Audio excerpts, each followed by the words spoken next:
Hey guys, Savage Joy here with Real Progressives. Tonight I am joined by another PA candidate, which is very exciting for me because you guys know that's where I am. Tonight it is Kristin Seale, and she is running for State House Rep in District 168. So thank you so much for joining us tonight, Kristin. We really appreciate it. Thanks for having me. I'm excited to be here. Absolutely. I was asked to be on a few Our Revolution Pennsylvania calls, and they each call they had a few PA candidates on for a conference call, and Kristin just really stood out to me. And one of the reasons is she was a Bernie delegate, and you guys know how I love that.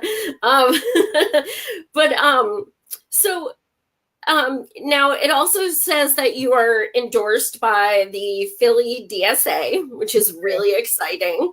Yeah. And Excited for me. yeah, heck yeah, that's amazing. Yeah. And you're also endorsed by Equality PA, which is also an honor. Yes, I cried both times. Yeah. So can you explain kind of what it was like to find out these two organizations were actually endorsing your campaign? Did they give specifics why? Sure. And with DSA, I think it had a lot to do with my policy positions. They had a really thorough candidate questionnaire that I was so excited about how direct and specific the policy questions were that I really dug into it and had a lot of fun answering it. I'm wonky. Policy is not just my degree. It's also something that I love and care about. It's also what I do for a living. So I just had such a good time getting into those questions, and I think that had a lot to do with it, but also the idea that we could continue to build DSA into the southern suburbs. I think that there's a lot of appetite for someone or something, an organization that can bring progressives together in Delaware County and this part of the collar counties of Philadelphia. So I definitely think it had something to do with being able to build and grow and expand DSA. And for me, this was really one of the very most meaningful endorsements to me personally. So it was my first, and that was just thrilling for me in this race. And the people of DSA have been just phenomenally supportive. It's been at least 6 weeks straight, possibly longer, that they've been coming out and canvassing with me in Delaware County. And that's just been incredible. Like, they're wonderful people just to be with, but to work together on this campaign, their support has just been really meaningful. That's amazing. And I digress a little, but in case I forget, you guys, we are voting Tuesday. So if you enjoy our interview and everything like that, I definitely recommend still helping with phone banking or canvassing or even spreading the word on social media. We have 4 days to get the vote out to, for progressives, which we want to actually kick ass. So anything's going to help. So something that I always ask every single question or every single burner delegate is, after what they did to us, why would you run Dem? So for me, I care a lot about efficiency and expediency in certain situations. I am someone that actually used to vote third party when I was younger, worked on some third party campaigns. When I lived in Baltimore City, I worked to help build the Green Party there. So I've spent time outside the party. I was called back into the party when Barack Obama ran.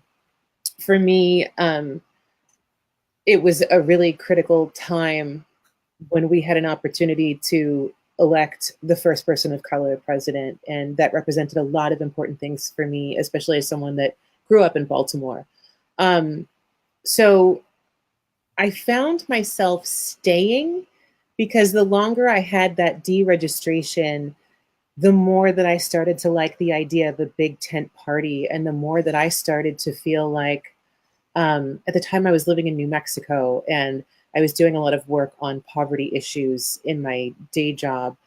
I feel like there needs to be space in the party for progressives, for working people and poor people. Sorry. And I just, so sorry. I maintain that there is a place for us in this. I think that it matters that we take advantage of a structure that is in place.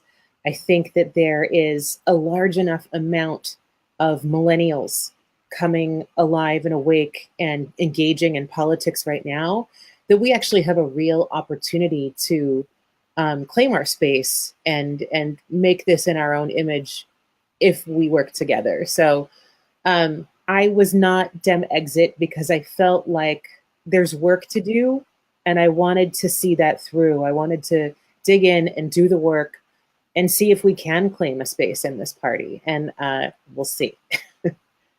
Yeah, I mean, I definitely hope so. What do you hope to change within the Democratic Party specifically? Because the biggest complaint I have, as well as many others, is that they don't talk about what they're for. They only talk Trump, Trump, Trump, Trump, Trump. Right. But in order to get people back, to the party, we Sure. want to know, what are you for? What are you promising? What do you stand for? So how do you think that can be accomplished? I think engagement is actually really important. I think that a misunderstanding that a lot of people have about the Dem party is that it is some big them and some big structure. And if you start actually looking into things, the party itself isn't doing so great, not structurally, not financially. Certainly, a lot of the leadership dramas have been really public since 2016. But for me, I think more along the local level. And at the local level, the Democratic Party is us. It's literally us. It's your neighbors. It's your grandparents. In a lot of cases, it's your grandparents. Yeah. And I think, unfortunately, I'm Gen X, solidly Gen X. I'm 45 years old. My generation really shied away from politics and just was not going to suffer fools or suffer bullshit. So I think that we turned away from it, unfortunately, and we're a really small generation to start with. Millennials, Gen Z, Gen Y, I think, but millennials specifically are a much, much larger generation that have a lot of opportunity if they enter, if they engage locally, to really affect some change. And so I think that everything starts from the ground up. And if we fill the sort of pipeline opening and start building from the ground up with younger people, with more diverse people, with real representation for who we are as communities, we will begin to inform that message, and we will begin to have a platform with meaning that I think is executed. I think there's a lot of local democratic organizations that are thin or barely existent, and some of the ones that are stronger are pretty strongly held by patriarchy and entrenched folks and centrists. And the way I feel about it is just there's so few of my generation, and some of them are waking up now and getting engaged. But what really matters to me is younger people getting involved. It's really going to be your party, honestly. Yeah, and that's a really good point. It's so hard to integrate progressive ideals right now because we don't really have progressives in office on a big scale. Right. So it's, if we could kind of infiltrate and get in there. But yeah, I mean, it is totally different on a local scale. People think they should vote every 4 years, but it's almost even more important to vote locally because that's what affects you every single day. Before I forget, also, Kristin and I were discussing the options as far as lieutenant governor. I do see some PA people in here who I recognize, Mark, Carly. Okay, there you have a fan. So if you guys just want to put in the comments who you're thinking of voting for on Tuesday for lieutenant governor. A lot of people are kind of torn. So if you could just give a few words of who you're voting for and why you're leaning that way. And then Kristin and I can go through and look at the comments after the broadcast. But thank you so much. So you are a very big presence in the LGBTQ community, and you are, very open with being part of that community. So can you kind of discuss the things that you do with that community and your activism within it, and also what you hope to change and to help to progress? Sure. So I had the good fortune of growing up in the arts. And so I started working as an actor at a really young age, and then went on to go to a performing arts high school. Between, I think, my mother's friends and friends of mine that I made and where I grew up, I was surrounded at a time that it was not super great or super easy to be out by community. And so that's it's part of my upbringing. It's the people in my life and my world since I was a child. And so some of my early activism was actually during my childhood. The first person that we lost in our lives to HIV/AIDS was when I was a child, and it was a close friend of my mother's. Not long after that, she began to do some support work in a peer support group for early folks that were suffering from HIV/AIDS. And from childhood and sort of doing volunteer work with my mother up through high school, where, now we're talking about my friends and my peers and my teachers, for that matter, the professionals that we took master classes with. A lot of activism came out of that as well. We would protest. I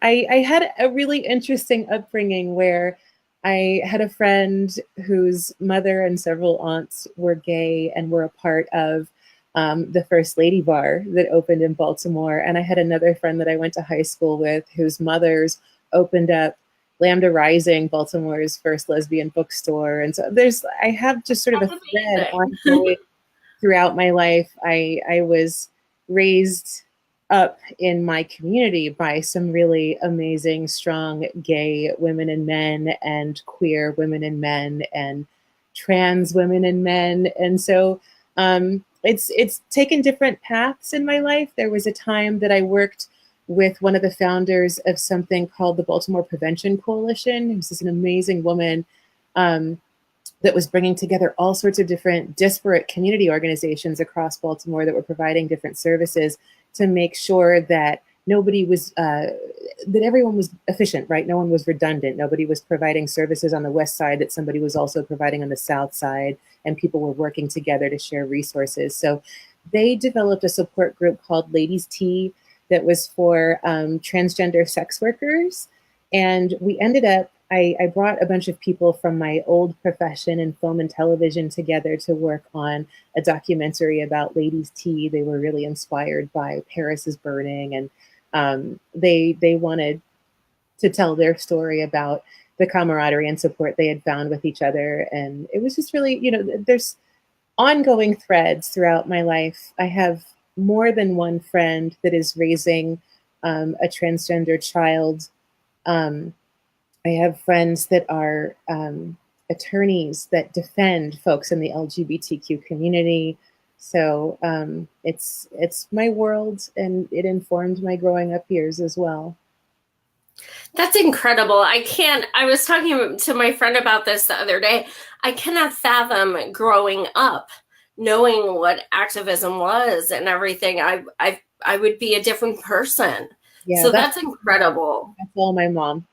She was um, raised, I think, fairly strict Catholic, but always had a rebel streak in her, and was, raised me as a strong feminist, had her own struggles in life, but, just really shaped not just my own strength and maybe my worldview about what women can do, but also really young taught me that if we had anything to share and we had enough, that it was important for us to share with other people. It was important for us to serve other people.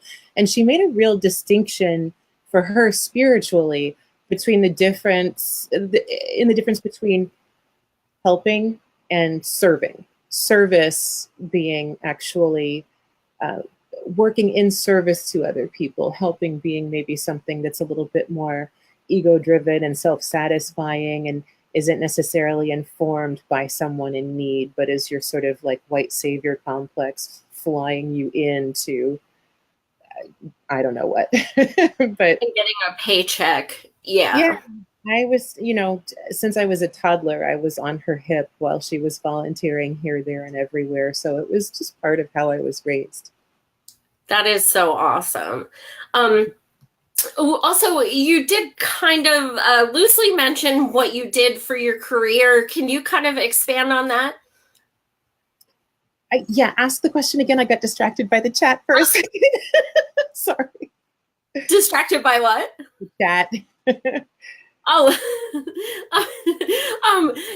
what do you do in your career? Oh, sure.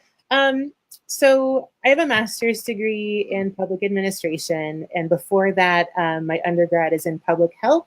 So I went back to school in my very early 30s. I had not finished my first degree, which was, in the arts, and I had to start from scratch. I had thought I was going to become a certified nurse midwife, and actually, I started the pre-nursing classes and ended up having the good fortune of having two different professors convince me that public health and policy is really where I needed to focus my attention. And it was definitely a light bulb moment for me. My whole world lit up once I started studying women's health, poverty, and our policy, and the ways that you could impact the health and lives of people when you repair policy after analyzing it through a race or a gender lens, when you create policy that's informed by community-based research and community coalitions, working together with legislators. So that's sort of where that direction started for me. Out of that program, I got to work with a wonderful mentor who started her own firm, and we worked on women's health policy in the New Mexico legislature. And from there, I got to work at the Center on Law and Poverty, where we worked on a whole range of different issues. And when I moved to Pennsylvania, I ended up accidentally in the energy industry, and I just found that I loved it. The people that work in energy efficiency, which is the policy that I work on now, there's real gender parity in this industry. It is something that impacts the health and lives of people, but it also impacts some important things like energy security for people that are low income.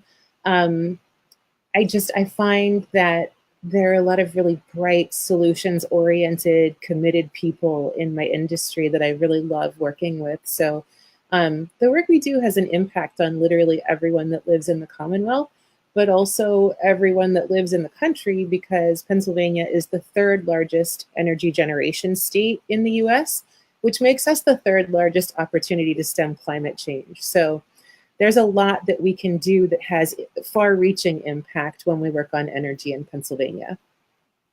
Yeah, and we're also the second largest pipeline state, which is awesome. We have, and I know that's on your platform as well. Yeah. The the pipelines that are just going up everywhere, it is incredible. I just went to a town outside of Lancaster called Conestoga, and they're putting pipelines on people's property without their permission. They're putting them under school, Mhm. just everywhere. And I know in your area they have a lot of pipelines as well. It's true. So what do you? And I know that we had a big protest at Governor Wolf's office like 2 weeks ago to get him to answer to why he's ignoring people's pleas and everything, and he didn't show up. But I I learned a lot about, people brought their water and it was yellow and things like that.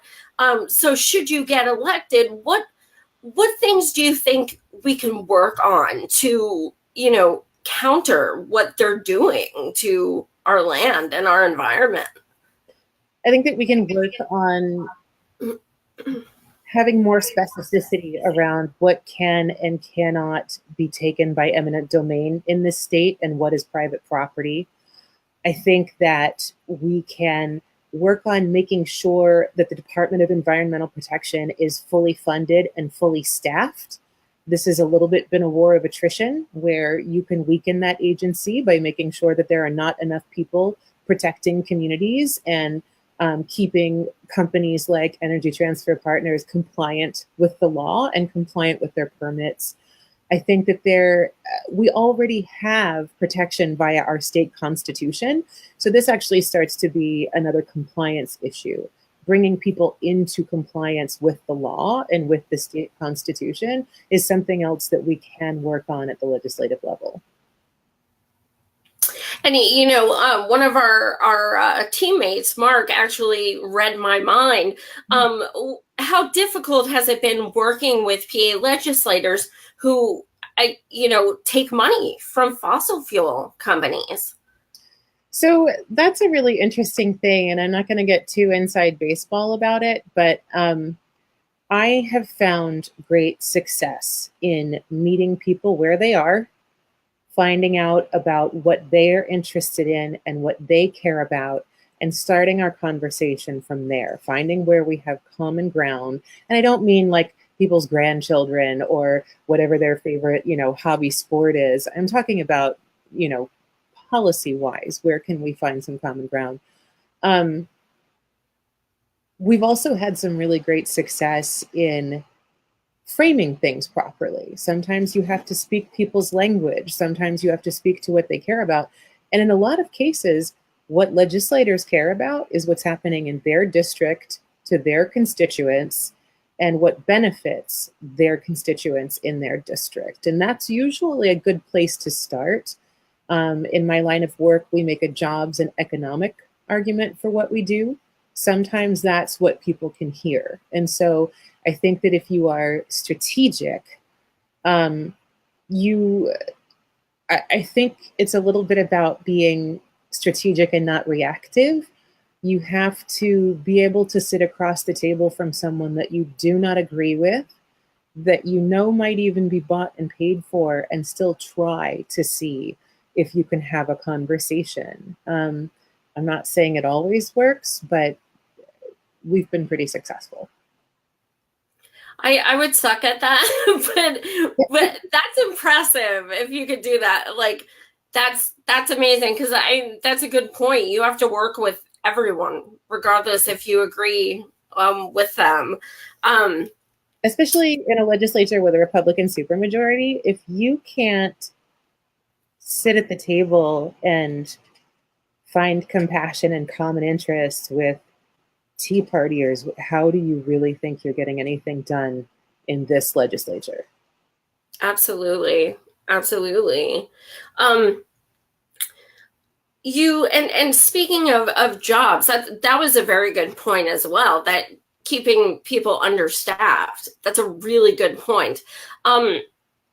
As far as jobs go, do you support the federal job guarantee? I do, and I'm also interested in a universal basic income. I am a huge supporter of jobs for people that are able, capable, and would find that fulfilling. There are plenty of people in our society that are not capable and that need support anyway, and they're not capable for a number of different reasons. So I want to make sure that we're really careful when we talk about these sorts of things, that your ability to work or be productive or provide labor isn't the table stakes for receiving support in this country. I think that there are certain basic human rights, and I think that people have the right to live with dignity and reach their full potential, and everything that we do as public servants should be aimed at that.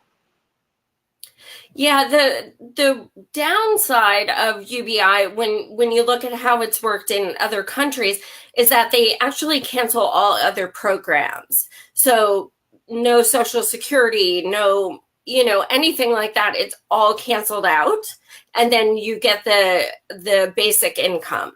And the average that they had was actually about $658 per person per month. And they found that it wasn't, people couldn't live on it. So there's a lot that goes into it. But yeah, I mean, federal job guarantee, we were all very happy that Bernie is kind of exploring that and looking into that. And as far as, you do support the Fight for 15. Yeah. I think the Fight for 15 is a start, by the way. I was just going to ask you that. I was just going to ask. In a lot of places. Yeah, I mean, we are one of the lowest. I've interviewed people running in places like Seattle and stuff, and, of course, they're higher. But we haven't had an increase in way too long. So you think that we should start at 15, and by the time we would get that, it would need to be higher, essentially. Yeah. I think that, again, we've got this sort of structure of a movement built on the Fight for 15, but I think the majority of people that are in that movement and really fighting, we're working towards goals that are bigger than a $15 an hour minimum wage. It's a start. I can tell you that when I was living in New Mexico, it was really huge news. I want to say it was maybe 2009 or 2010. The city of Santa Fe raised their minimum wage to $10.50. And that's, one of the most vulnerable states to poverty in the United States. Today, in 2018, in Pennsylvania, ours is still $7 and change. So, and a lot of our state is rural and agricultural. And so that, it's not enough. It's not acceptable. I can't even fathom, even without kids, I can't even fathom. Wow. So as far as healthcare, where do you stand? I see that you do believe in healthcare as a right, not a privilege. Do you support Medicare for all, universal healthcare? Absolutely. That's one of the reasons that I'm so excited to be working with DSA Philly on this campaign, is that it creates an opportunity to bring the Medicare for all canvas to the doors with my campaign. So that's been just really such a pleasure to be able to do for the last couple of months. Yeah, and all we really need is like one state, and then we can use it as an example. But I think a lot of people, that's their litmus test. Are they going to vote for someone if you don't support that? You're not a progressive. So that seems to be the Medicare for all seems to be the go-to. And honestly, like getting all the way back to our why stay in a big tent party and stake out your corner, I feel really strongly that all of us that were delegates in 2016 are starting to reap the benefits of dragging that platform that far to the left. That now in some races, in congressional races this year, you are hearing folks have to speak to things like Medicare for all. That's us. That's us digging in, I think. It is, absolutely. And I state that a lot, because even if progressives and Berniecrats are running and they're not winning, the fact of the matter is they are taking their opponents and making them move left, because people are answering. to that. So that it's pretty awesome either way. You and on that note, you also have a strong platform for women's rights. What in particular are you passionate about? I'm passionate about our agency over our own bodies and our own lives. I'm passionate about us legislating for ourselves and having representation in government.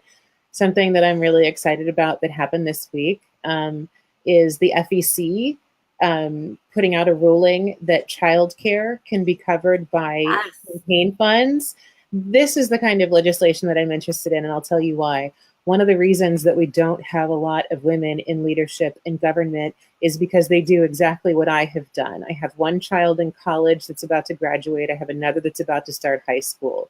We wait until this point in our lives when our children are older, out of the house, or just about to be, and more self-sufficient to get this engaged in our communities and this committed to this kind of public service.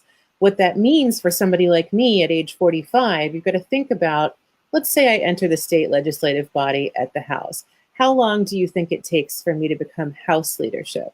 How long then, if I were somebody that cared to move on to the Senate and wanted to be state Senate leadership, how long does that take? If I wanted to seek even higher office than that, what does that take? That's not my path. That's not what I'm interested in right now. But what I'm saying is, if we are not, there are young men that start serving in state legislatures when they're 25, 26, 27 years old, completely unfettered. Women wait longer if they have children to make this kind of commitment, and there are reasons why. So this kind of leveling of the playing field such that women with young children, and I know several women with young children that are running for state house, state senate, and Congress this year, and I'm so excited for them. But I'm really excited that this leveling of the playing field will hopefully encourage some younger women to get involved sooner so that they've got that whole career trajectory ahead of them where we can start seeing more women in leadership maybe at my age instead of, when they're practically retirement age. Yeah, absolutely. That was amazing news. I couldn't believe that. That was phenomenal. You also discuss on your platform gerrymandering. It seems like this kind of, especially in Pennsylvania, it's just such a huge deal. Now, as far as money in politics, what is your policy as far as you personally and your campaign? Sure. I have signed the no fossil fuel pledge as far as, I will not be taking any money from anyone that is trying to extract anything from the ground. I don't think that we should be doing that at all. I obviously am not taking money from any sort of super PACs, or, you can't take money from a super PAC, but there are no super PACs that are funding me. I am not taking money from industry interests. I am an almost entirely sort of small donor, community funded campaign. I do take donations from organizations like Emily's List. Pro-women organizations like Represent PAC that work to get women elected, pro-choice organizations, LGBTQ organizations. I'm, largely people funded and not taking money from interests. Right. I understand what you're saying. Okay. And then as far as gerrymandering, what is your, you do have that on your platform. So what is your opinion on that? I know they did a redistricting with us and everything, but what are your hopes as far as gerrymandering goes? Because it's a huge problem in Pennsylvania, especially.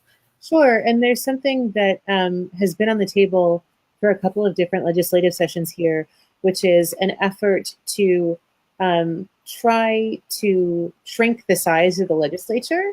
And that creates a little bit of an opportunity for the redrawing of districts that could be really partisan. So that has to pass both houses for 2 consecutive year sessions in a row in order to be considered on the floor. And this would be year number 2 if it can go through. There are a whole lot of, I know, Democratic representatives in the House that are working to try to amend this to make sure that some kind of an independent commission would be involved in the district redrawing if both bodies, both parts of the General Assembly, would vote to shrink the size of the legislature and redraw the districts. Obviously, Fair Districts PA has been doing really amazing work, the result of which, in part, is the redrawn congressional districts. Unfortunately, for the rest of us that are not running for Congress, most of us are still in heavily gerrymandered districts. So I think that it's really going to matter who is sitting in the state House and Senate if we want to have a say in how those districts get drawn after the next census. And I think that we've been doing some of the work that matters across the state, which is working really hard last year to get the slate of 8 elected, working really hard in previous years to get more judges in place. And I think this starts to be a multiple levels of government issue where, again, with the building from the ground up, we've got some real momentum in different races. We've got to keep building the bench and making sure that decent judges are put in place, making sure that legislators that care about voters picking candidates instead of candidates picking their voters is how we redirect this effort. And what do you want to see happen in Pennsylvania specifically as far as voting goes? We're a closed state. As Mark mentioned, I'm dumb exit, but I had to go back, to vote. And then the day after I'm going back independent. So it's like, it's done that way, on purpose, to stifle certain voices. So what do you hope to see in the future? Do you support paper ballots, open primaries, ranked choice voting? What are your opinions as far as where you'd like to go? Sure, there's a lot of reform that I'd like to see. First of all, we could definitely, I feel like the state makes it as difficult as possible in the modern world to vote. So my spouse comes from a state that all voting is mail-in, first of all. Wow. We lived in New Mexico. We lived there when they started early voting, so that you had weeks and weeks and weeks before an actual election day to vote. And the way that that increases voter turnout and participation is really, really impressive. So I think that early voting is necessary. I think that I like the idea of same-day registration. I am a huge believer in open primaries. Actually, this is a little bit about my political evolution, but my campaign manager and I, from this race, were Bernie delegates together. And early on, before the Virginia primary in 2016, he and I went to rural Virginia to canvass for Bernie in the primary. And I'm originally from Maryland. He's from Pennsylvania. So neither of us knew much about an open primary, but we learned it that day at the doors, where we kept knocking doors where somebody would throw open the door and say, "Oh, I love Bernie. He's everything that I stand for. But also this Trump situation seems really scary to me. So tomorrow I'm going to vote Republican." And we were just like, what? Yeah. It took us, the better part of a day to ask some questions and understand what that really meant. But the way that opens sort of participation, but also your own agency over what happens in the entire primary, I think is really empowering and interesting. Absolutely. And you said that the entire state who's mail-in only, that is New Mexico? No, my spouse was living in Seattle, Washington before. Oh, in Washington. Yeah, and in Wow. Washington State, it's all mail. And so folks that move from there to other states get really angry about how hard you have to work to vote, that you can't just sit at your kitchen table, make your decisions, and drop it in your mailbox. Or then there's people who live in caucus states. It's Yeah, like, oh yeah, just go hang out there for a couple hours. I think that's really interesting too, because I have friends all over the country, and I actually really enjoyed during when all of us were working to become Bernie delegates in 2016. The friends of mine that were in caucus states, I really enjoyed sort of watching that process through them and finding out how that works. And I thought it presented some interesting challenges and loopholes, but also maybe opportunities for a different kind of conversation with your community in politics.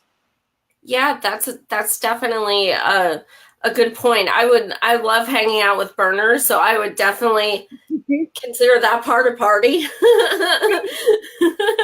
And I also thought there was something like elementary school playground about it that was a little bit exciting when you would, I watched a lot of live video online, and so you would see people like in a school gymnasium and like standing on Yes. the side of the room. There was something a little bit dramatic And about then there's signs like, yeah, Bernie. And it's like, okay, I could get down with this. it. Was really participatory.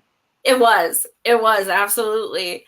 How many people are you running against in the Democratic Party? Just one. I Oh, have just one other. I have one primary challenger. Yeah, fortunately for me, this is a small state house race that I think is largely overshadowed by what a lot of us affectionately call the clown car for CD5. When the congressional districts were redrawn, we got up to as many as 17 candidates for the congressional race in our district. That's been narrowed down to 10 recently. 12 are on the ballot, so everybody in Congressional District 5 will get like I think there'll be a notice at your polling place that two of the candidates that are on the ballot actually aren't in the race anymore. So I think that the final number is still 10. So that is really drawing the most interest and intrigue. The state house races don't have that same sort of piling in of dozens of candidates. Wow. So what is the biggest difference between yourself and your opponent? And have they run for office before? There's quite a lot of difference to my mind. My opponent is a wealthy white man who is privileged enough to have taken months and months off of work to run his campaign full time. He has self-funded quite a bit of it. He is a local Dem committee person. I think he recently became vice chair of his local committee.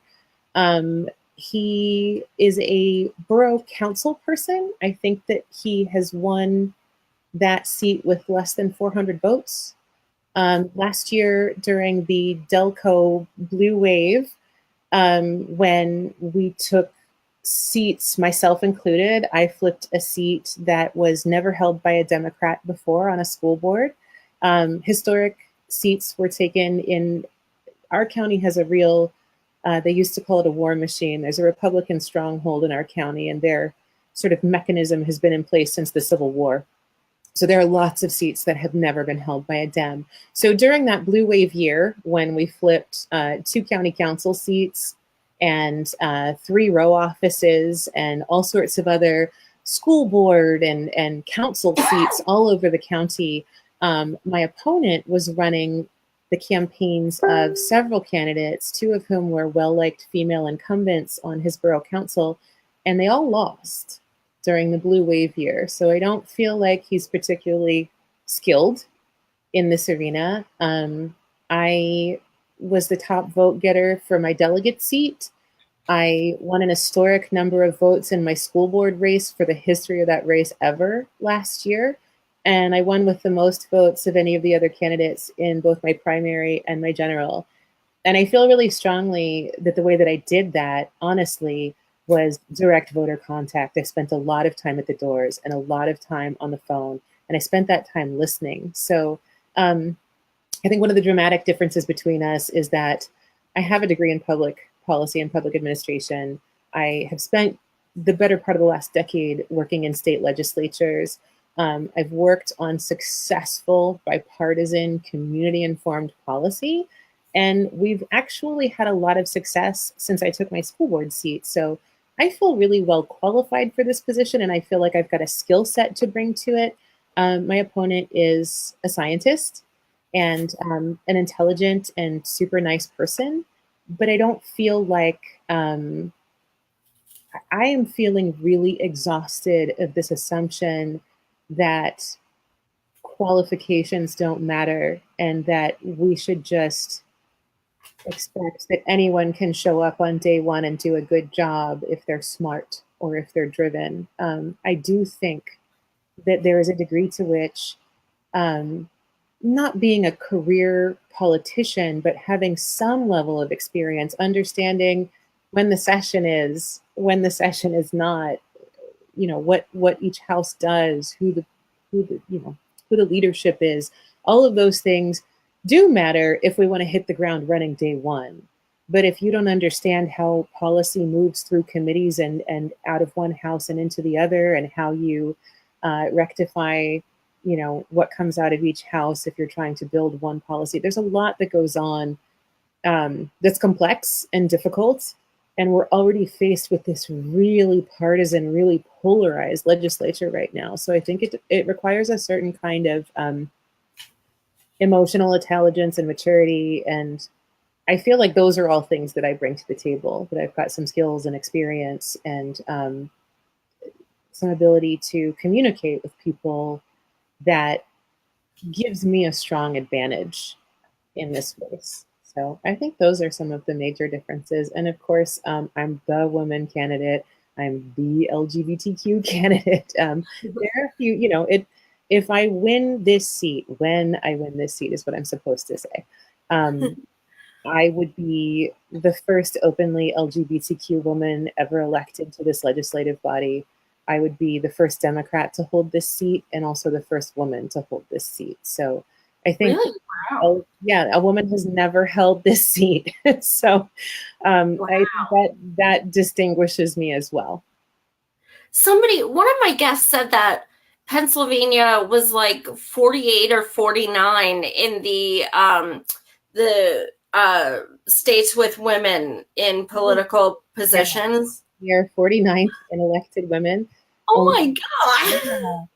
We have the second largest state legislature in the United States. 18% of our legislature is women.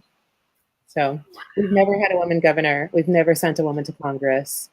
We've got a pretty dismal record. The only state that's doing worse than us right now in elected women is Mississippi. Wow. As long as we know our place. Yeah. In the hierarchy of elected women. I mean, I kind of expect it more out of like the South and stuff, but like Pennsylvania, we have a lot of Democrats and stuff. We have a lot of progressives. Wow, that's fascinating. Yeah. If you want to leave our viewers with one thing that you want them to take away, kind of like a final thought, something to inspire them to either recommend you to people in Pennsylvania or donate to you or check out your website or consider voting for you, what do you want to leave them with? So first of all, I just want to say that what matters to me most in this is servant leadership. So I'm dying to actually read the chat over here because people are dropping knowledge and asking me to look at things and read things, and I'm desperate to look at all of it. So just know that I will look at it, and that if you think that I am wrong on an issue or you would like me to see another point of view, please give me information. Tell me what you think. I'm here to listen. I am here to serve you. Even if you're not in my district and you feel like you've got something important to share, please tell me. I want to hear it. I'm going to read it. I'm going to watch it. You can find me on KristinSeale.com. It's 2 I's, no E's in my first name and 2 E's in my last name. But the easier way to get to that website, it's servethe168th.com. I very much could use some support. Obviously, everyone needs donations, right? It's a people-powered campaign. But right now, when we're this close to the primary is Tuesday, what I could really use is some phone banking. We have a really easy, really simple virtual phone bank set up that we can give you a crash course and some instructions pretty easily. Even if you can contribute half an hour or an hour to make phone calls, there's a script, it's easy to do. The majority of what you're reaching is bad numbers and voicemail anyway, so they really should call it voicemailing. But the message is just to remind people to vote and where their polling place is. So it's not a persuasion call. It's not hard to do. I think it's actually fun to do. And I ended up having some really meaningful conversations with people when I was phone banking last year for my school board race. There was one woman who was so completely destroyed by 2016 that she had fully given up on politics. And I spent about 25 minutes talking her into why it was important to get back to the voting booth and vote. She really was just going to completely stop voting, stop participating, stop everything. And I think we had a really good conversation. I hope that she voted. It sounded like she was going to, but some people are really suffering still. Some people are still really wounded and really hurt. And you would be surprised the impact that you can have sometimes just by spending half an hour making phone calls. So I don't know about you, but that kind of stuff really energizes me. I like to lend solidarity and support and community to other people in my community. So I like connecting that way. You don't have to be in this community. You can help candidates, fortunately, thanks to technology all over the country. So if you would throw me a little bit of that help in the next 2 to 3 days, it would have a really huge impact. It's a multiplier. It is, you're right. Thank you so much for joining us. I really appreciate it. I love being able to interview my peers in PA, and also when you get to the seat in Harrisburg. I am like 3 miles from Harrisburg. Oh, so so we're gonna go to the bar, we'll hang out, and then also I'm on the Capitol steps quite a lot organizing stuff. So you'll see me there too. We come out and join. One of my favorite questions to answer in candidate surveys was from labor unions asking what I would do to support them, and seeing people surprised when I said I would happily join a picket line. And awesome. So I am ready to come join you on the Capitol steps. Awesome. I love it. So you guys, thank you for watching. Tuesday, we have 4 states voting. We have Idaho, Nebraska, Oregon, and PA. Absolutely 100% get off your ass and vote. If you're in one of those 4 places, I'm not going to, hound you on who to vote for, but vote. Make your voice heard. I understand how defeated you can get. I have Occupy DNC PTSD, but at the same time, I'm not going to stop fighting, and you guys shouldn't either. So Monday, I have Ruben Mahor, or Major. I'm not sure how you say it, but he from California. He's coming on, and I have David Hildebrand coming up. So I have some good guests lined up. But thank you again for watching, and have a great weekend. Thank you again, Kristin. Once more, we wish you the best of luck on Tuesday. Thank you so much for having me, and thanks everyone that tuned in. I'm going to enjoy catching up on the chat. Awesome. Thank you so much.